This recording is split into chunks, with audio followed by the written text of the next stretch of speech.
Hello everyone, welcome to break time classes. इस video में हम कंप्लीट गुप्त वंश कवर करेंगे जो पीईटी के सिलेबस में दिया हुआ एक टॉपिक है।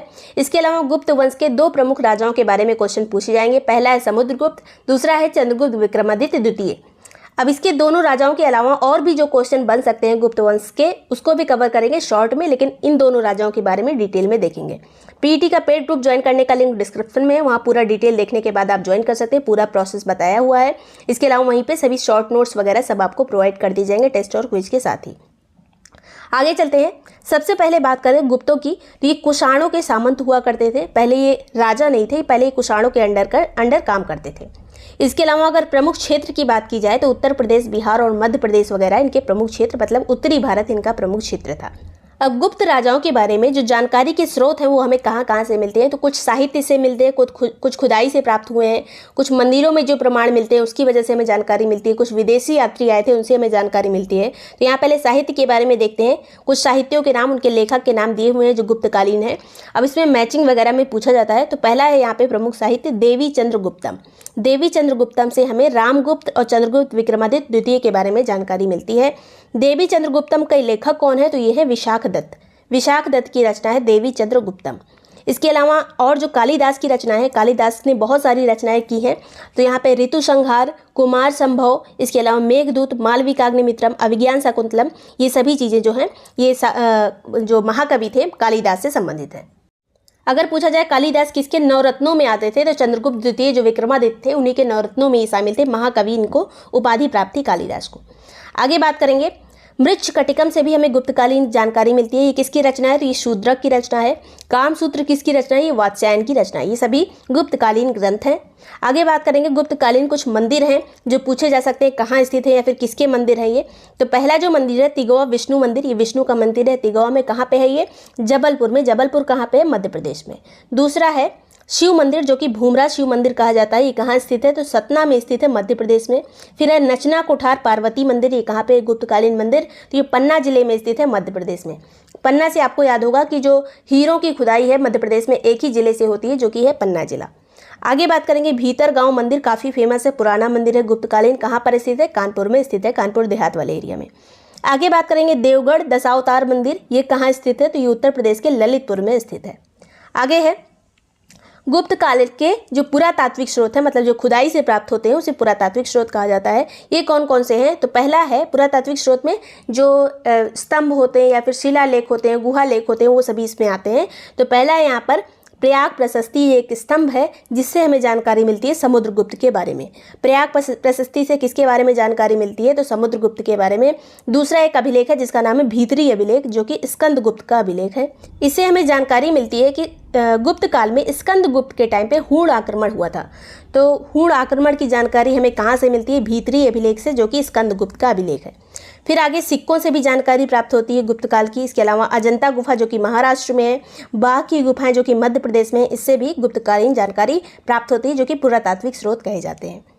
अब इसके अलावा कुछ विदेशी लेखकों ने भी, जो विदेशी यात्री आते थे उन्होंने भी कुछ लिखा है, चीज़ें लिखी हैं जो गुप्त काल के बारे में। वो कौन कौन से प्रमुख हैं, तो फायान ने गुप्त काल के बारे में लिखा है। ह्वेनसांग ने भी गुप्त काल के बारे में लिखा है, जो लेटर मतलब बाद वाले जो गुप्त राजा थे उनके बारे में ह्वेनसांग ने भी लिखा है। आगे बात करेंगे गुप्त काल के प्रमुख शासक कौन कौन से थे, तो यहाँ पे सभी शासक देख लेते हैं। श्रीगुप्त जो कि गुप्त काल का संस्थापक कहा जाता है। संस्थापक कौन था गुप्त वंश का, श्रीगुप्त। अब इसके बारे में ज़्यादा कुछ इसने नहीं किया था, लेकिन संस्थापक पूछा जाए तो श्रीगुप्त ही होगा। 275 ईस्वी की बात की जा रही है, अब ईसा पूर्व नहीं रह गया, ईस्वी में आ गए हैं हम। तो ये संस्थापक था श्रीगुप्त। इसने जो है महाराज की उपाधि धारण की थी। ज़्यादातर जितने जो प्रमुख राजा होते थे वो महाराजाधिराज की उपाधि धारण करते थे, लेकिन श्रीगुप्त ने केवल महाराज की उपाधि धारण की थी। अब इसके बाद जो दूसरा शासक आता है वो है चंद्रगुप्त प्रथम। ये है वास्तविक संस्थापक गुप्त वंश का। अगर केवल संस्थापक पूछा जाए कौन था, तो श्रीगुप्त था। अगर ऑप्शन में ये दोनों रहे कि संस्थापक कौन है गुप्त वंश का, तो श्रीगुप्त ही लगाया जाएगा। लेकिन अगर ये श्रीगुप्त ऑप्शन में नहीं रहेगा तो चंद्रगुप्त प्रथम लगाया जाएगा। अगर केवल वास्तविक संस्थापक लिखा होगा तो केवल चंद्रगुप्त प्रथम लगाया जाएगा, श्रीगुप्त नहीं लगाया जाएगा। तो ये है जो संस्थापक हो गया श्रीगुप्त, वास्तविक संस्थापक चंद्रगुप्त प्रथम। इसने जो है महाराजाधिराज की उपाधि धारण की थी चंद्रगुप्त प्रथम ने। इसका शासनकाल 319 ईस्वी से 335 ईस्वी तक चला था। अगला जो शासक है वो है समुद्रगुप्त। चंद्रगुप्त प्रथम के बाद समुद्रगुप्त आ गया। फिर चौथा है यहाँ पर चंद्रगुप्त द्वितीय, जिसे विक्रमादित्य कहा जाता है। फिर आता है कुमारगुप्त प्रथम, जिसे महेंद्रादित्य कहा जाता है। फिर आता है स्कंदगुप्त, जिसे क्रमादित्य कहा जाता है। ये आप पीटी के अलावा किसी भी एग्जाम में, आप ये पीसीएस तक के एग्जाम में ये क्वेश्चन पूछे जाते हैं। ये जो उपाधियाँ दी गई हैं इनको मैचिंग में पूछा जाता है। चंद्रगुप्त द्वितीय की उपाधि विक्रमादित्य, कुमारगुप्त प्रथम की महेंद्रादित्य, स्कंदगुप्त की उपाधि है क्रमादित्य। आगे बात करेंगे गुप्त संवत किसने चलाया था, तो गुप्त संवत चलाया था चंद्रगुप्त प्रथम ने, जो कि 319 से 335 ईस्वी तक रहा था, जो कि गुप्त वंश का वास्तविक संस्थापक कहा जाता है। अब गुप्त वंश के किस शासक ने सबसे पहले महाराजाधिराज की उपाधि धारण की थी, तो यही था चंद्रगुप्त प्रथम। इसकी पत्नी का क्या नाम था, कुमार देवी। और गुप्त वंश का पहला शासक यही था जिसने चांदी के सिक्के चलाए थे, चंद्रगुप्त प्रथम ने। आगे बात करेंगे, अब जो डिटेल में हमें पढ़ना है वो है समुद्रगुप्त और चंद्रगुप्त द्वितीय विक्रमादित्य। तो पहला यहाँ पे शासक है समुद्रगुप्त, जो कि 335 से 375 ईस्वी तक रहा था। चंद्रगुप्त प्रथम के बाद आया था समुद्रगुप्त। इसकी पत्नी का क्या नाम था, पत्नी का नाम था दत्त देवी। अब समुद्रगुप्त की उपाधियाँ पूछी जाती हैं, इनमें से कौन कौन सी उपाधियाँ समुद्रगुप्त से संबंधित हैं, तो पहली है संधि विग्रहिक, फिर है खाद्यक पाटिक, इसके अलावा परम भागवत की उपाधि धारण की थी, व्याघ्र पराक्रमांक की उपाधि धारण की थी, कविराज भी इसे कहा गया है प्रयाग प्रशस्ति में, महादंड नायक कहा गया है, अप्रतिरथ कहा गया है, पराक्रमांक कहा गया है, प्रतव्य प्रथम वीर कहा गया है। ये सभी उपाधियाँ एकदम रट लेनी है। ये सभी उपाधियाँ किसकी है, ये सभी समुद्रगुप्त की उपाधियाँ हैं। आगे देखेंगे, इसे अभी भारत का नेपोलियन भी कहा गया है। आगे है यहाँ पे समुद्रगुप्त के विजयों का उल्लेख कहाँ पे हमें मिलता है, तो प्रयाग प्रशस्ति में मिलता है।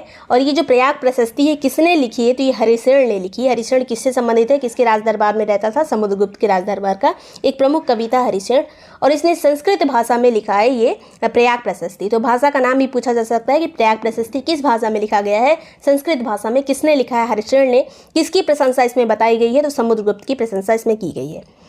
प्रयाग प्रशस्ति के बारे में कुछ चीज़ें जान लीजिए। इसकी स्थापना किसने करवाई थी, तो सबसे पहले प्रयाग प्रशस्ति को बनाया था अशोक ने, और इसको जो स्थापित किया था वो कौशाम्बी में स्थापित किया था। अशोक ने बनवाया था और कौशाम्बी में स्थापित किया।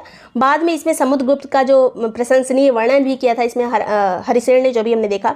इसके अलावा अकबर के समय में जहांगीर जो इसका बेटा था अकबर का, वो इलाहाबाद ले आया था कौशाम्बी से इस पूरी प्रयाग प्रशस्ति को। जहांगीर और बीरबल का भी इसमें उल्लेख मिलता है। कौन कौन से क्षेत्र जीते थे समुद्रगुप्त ने, उसका एकदम अच्छे से यहाँ पे वर्णन किया गया है प्रयाग प्रशस्ति में। आगे बात करेंगे, समुद्रगुप्त की मुद्राओं के प्रकार कौन कौन से थे, कौन कौन सी मुद्रा इसने जारी की थी, तो गरुड़ प्रकार की मुद्रा जारी की थी, धनुर्धारी प्रकार की मुद्रा जारी की थी। ये सब इसलिए लिखा है गरुड़ प्रकार, धनुर्धारी प्रकार, क्योंकि सिक्कों में जो चित्र बने रहते थे वही उसका नाम हो जाता था। परशु प्रकार की मुद्रा जारी की थी, अश्वमेध प्रकार की मुद्रा जारी की थी, इसने अश्वमेध यज्ञ भी किए थे समुद्रगुप्त ने। इसके अलावा व्याघ्र हनन की उपाधि धारण, यहाँ पे सिक्के जारी किए थे व्याघ्र हनन प्रकार के। वीणा वादन प्रकार के सिक्के जारी किए थे, उसमें इसको दिखाया गया है कि वीणा बजाते हुए समुद्रगुप्त की उसमें फोटो बनी हुई है सिक्के में, तो यह है वीणा वादन प्रकार। आगे बात करेंगे, समुद्रगुप्त को भारत का नेपोलियन किसने कहा था, तो ये विंसेंट स्मिथ ने कहा था। ये नाम याद रखिएगा, विंसेंट स्मिथ ने कहा था भारत का नेपोलियन, क्योंकि ये हर जगह जीतता जा रहा था। उत्तर भारत में भी, दक्षिण भारत में भी, सब जगह इसके जो क्षेत्र थे वो फैले हुए थे। अब अगला जो प्रमुख शासक है वो है चंद्रगुप्त द्वितीय विक्रमादित्य। अब पूछा जाता है विक्रमादित्य इनमें से किसकी उपाधि थी, चंद्रगुप्त प्रथम की या द्वितीय की या तृतीय की, तो द्वितीय की उपाधि थी।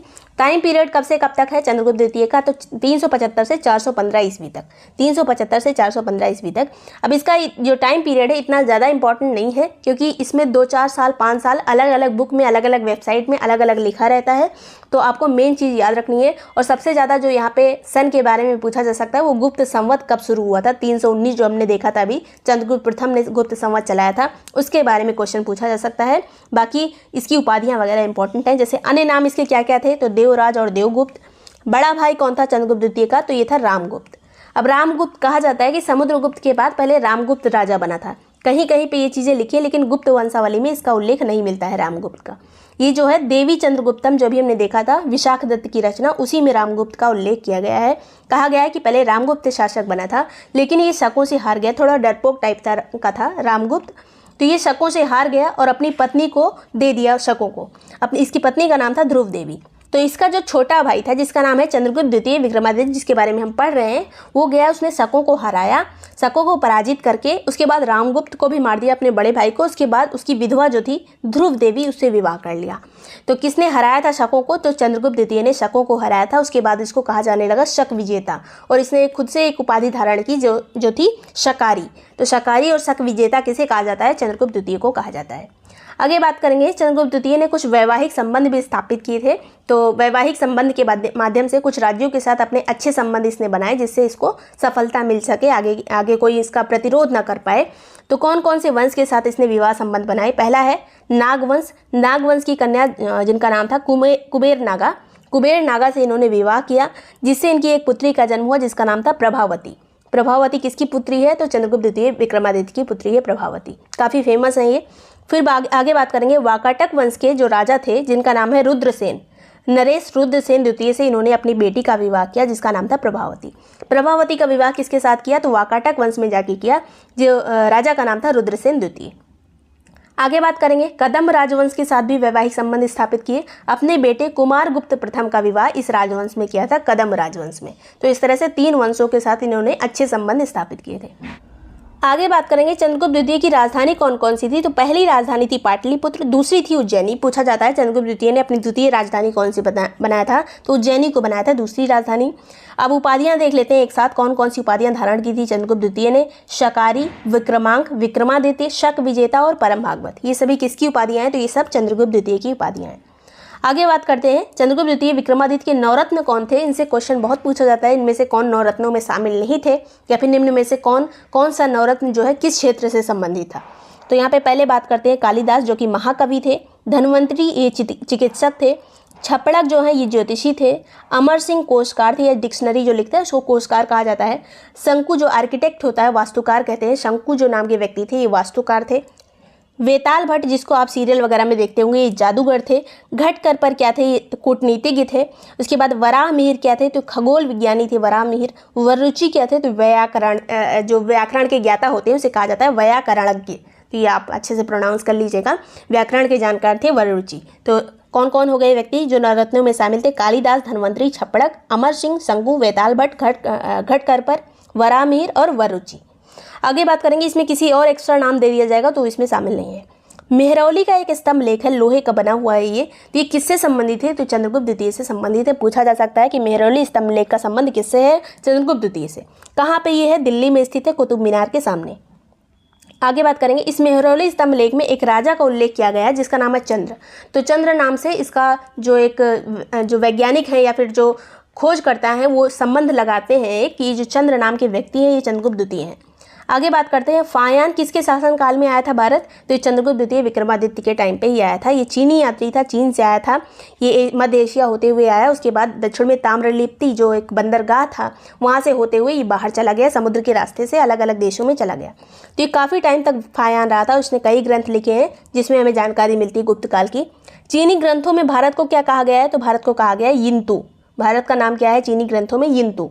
आगे बात करते हैं, गुप्तकालीन रजत मुद्राओं को क्या कहा जाता था? तो रूपक या फिर रूप्यक कहा जाता था। सोने की मुद्राओं को दीनार कहा जाता था। जो सर्वाधिक सोने की मुद्राएं जारी की गई थी वो गुप्त काल में ही जारी की गई थी। आगे बात करेंगे, सती प्रथा का प्रमाण हमें कहाँ से मिलता है? सबसे पहले तो एरण अभिलेख, जो कि भानुगुप्त का अभिलेख था, एरण अभिलेख, वहाँ से हमें सती प्रथा की जानकारी प्राप्त होती है। इसके अलावा गुप्त काल को किस अन्य नाम से जाना जाता है? तो इसे स्वर्ण युग के नाम से भी जाना जाता है, क्लासिकल युग कहा जाता है। अगर पूछा जाए एक चीज़ और कि जो नगरीय सभ्यता थी उसका पतन धीरे धीरे कब होने लगा? तो यही गुप्त काल से नगरीय सभ्यता धीरे धीरे खत्म होने लगी, पतन की ओर आने लगी, ग्रामीण सभ्यता फैलने लगी। तो ये सभी चीज़ें इंपॉर्टेंट है। वीडियो पसंद आया हो तो लाइक और सब्सक्राइब कर लीजिएगा। पीईटी का पेड ग्रुप या फिर आरओ की टेस्ट सीरीज ज्वाइन करने का लिंक डिस्क्रिप्शन में, वहाँ पे पूरा डिटेल देखने के बाद आप ज्वाइन कर सकते हैं, या फिर 7355459135 पे आप कांटेक्ट कर सकते हैं, व्हाट्सएप कर सकते हैं, वहाँ पे सारी जानकारी आपको दे दी जाएगी। Thank you so much for watching great time classes.